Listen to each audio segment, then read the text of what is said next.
Okay, next. Where are you? Do I get an introduction or? Oh yes, the very best man ever, Kevin Kaufman. Thank you. Thank you, everybody. Well. All right. No, you don't want me near fire. Absolutely not. Hey, good afternoon, everybody. For those of you who don't know me, you should. My name is Kevin, and today I have the privilege of being Glenn's best man. Sorry, men. Out of all of the males in this room, I am the greatest! I am better than all of you, even you, Dad. When Glenn asked me to be his best man, he said, Kevin, I want my favorite brother to be my best man. Do you remember that? And I said, Glenn, I'm your only brother. And he said, yeah, I know. I guess beggars can't be choosers. I want to thank Caitlin's parents for being here tonight. Round of applause for Caitlin's parents. Honestly, it's been an honor to get to know your daughter over the last few years. And Glenn, I couldn't be happier for you. You found a woman who's kind, honest, caring, and who deserves nothing but the best husband there is. Luckily, you nailed her down before she had a chance to meet him.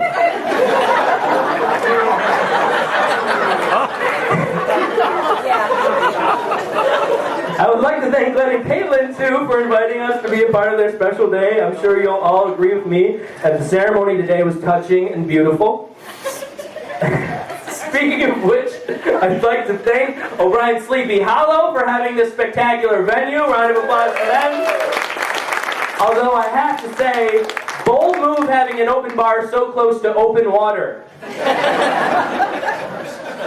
And the amazing thing is, Glenn, I just need you to know that when we say that you're taking the plunge, that is a figure of speech. It's funny, I'm saying that to the poet of the family. Glenn's my brother, but he's also my best friend.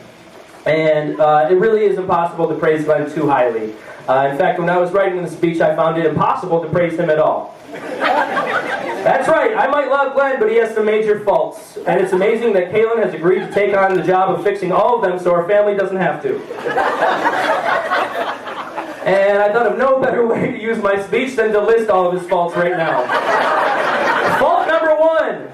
Your name is Glenn. In case you haven't noticed, our dad's already named Glenn. The Kaufmans are not one for originality, apparently. But I guess that's not your fault. That's our parents' fault. By the way, I'd like to thank my parents for being here tonight. Glenn and Sue Kaufman.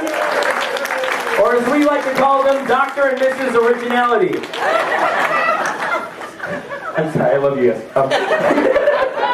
Fault number 2. Glenn does not know where to put a salad fork in a formal place setting. Well, it's time you learn, Glenn. The dinner fork is the largest of the forks and is placed on the left of the plate. If there's a fish course, this small fork is placed to the left of the dinner fork because it's the first fork used. If the salad is served after the entree, the small salad fork is placed to the right of the dinner fork next to the plate. If the salad is to be served first and fish second, then the forks will be arranged salad fork, fish fork, dinner fork. Fault number 3. Fault number 3. Glenn never beat me up when I was a little kid. It's no wonder I'm such a pussy. Fault number 4. Glenn's way too nice. I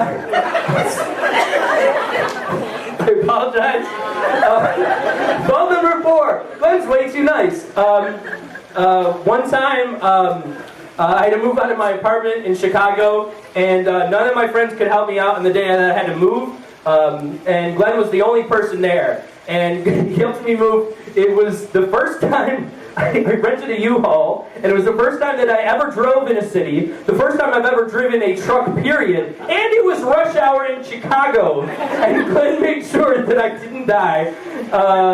And most of my stuff wasn't packed, but he didn't care, and, well, maybe you cared, but you did it anyway. And I actually had to run to a class where I was supposed to give a final presentation for my grade. And I put on these nice dress clothes, and I didn't have a belt because it was packed. Before I could even think of what I was going to do next, Glenn took off his belt, handed it to me, and then he walked to the train holding up his shorts. That's pretty amazing. Fault number 5. Glenn and Kaylin met when he applied to work at the La Metro restaurant on Main Street in Williamsville. No, they didn't pay me to say that. That's because they went out of business. Glenn entered La Metro with a gung-ho attitude, but he left with love. Now, what's the fault here? He was working, one of his jobs was to wash dishes for hours and hours, including silverware, and he still never learned the proper place of a salad fork in a formal place setting. In fact, one time, he put it on the right of the plate. The only time a fork goes on the right of the plate is if shellfish are to be served, in which case an oyster fork goes to the right of the spoons, and this is the only fork ever placed on the right of the plate. Alright? So by now, Kaylin's probably rethinking this entire relationship. She probably wants to run out, but not so fast, Kaylin. You've got some flaws of your own.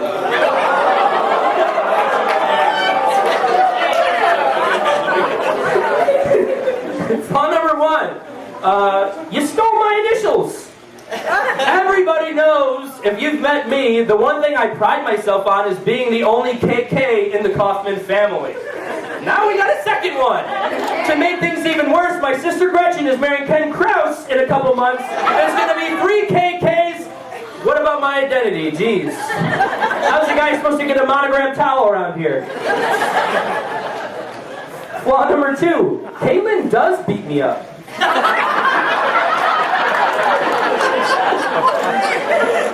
In Rummy, that is. Sorry. Flaw number 3. You're really good at getting people to try new things. Glenn and I were perfectly fine coasting through life in a straight line without any obstacles or breaks from our normal, boring traditions. For example, I was a vegetarian who didn't like vegetables. Now all of a sudden she's got me eating tomatoes and peppers, and my mom starts feeling self-conscious that the problem wasn't my diet but her cooking. Don't worry, Mom, the problem isn't you or me, but Kaylin's brainwashing ways. Flaw number 3, sub-fault A.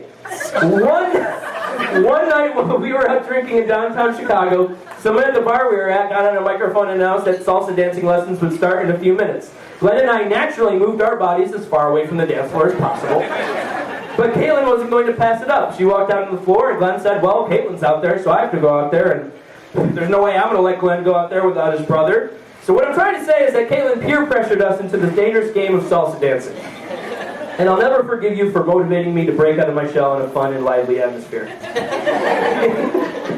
However, I'll forgive all of that because I know, Kaylin, that you're going to be good with Glenn. I know you're going to help him clean up his act and learn where to put the salad fork in a formal plate setting!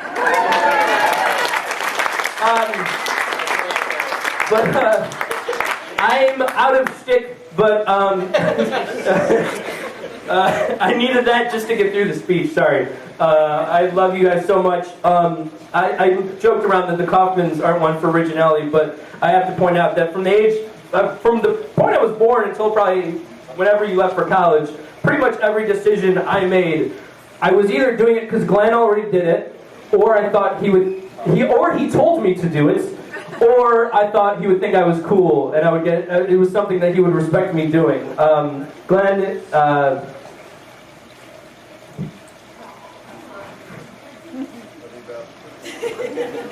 I got so far.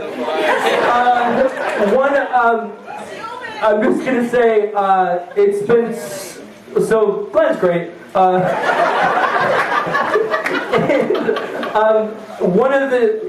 so friggin' lucky. Over the last 2 years, I got to live just 2 blocks away from Glenn and Kaylin, and I'm basically they've been my surrogate parents, and they feed me, and they let me talk about my problems even when I tell them too much information than they like to hear, and they play cards, and we play game nights, and it's just, they're such amazing people. I just need to say, I just feel honored that I get to be a part of your life.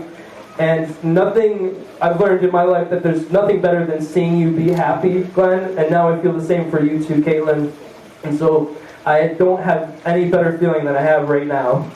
So let's raise our glasses. I forgot this is a toast. Not a lecture. And that was shorter than we expected, right? Much longer than you thought. Okay. I don't even know how to do a toast. I forgot to. To Glenn and Kaylin, I hope every day of your wedding is even better than the rest, and then one day you will look back at today as the worst day of your life. So seriously, I love this so much. If I said anything else, I would cry.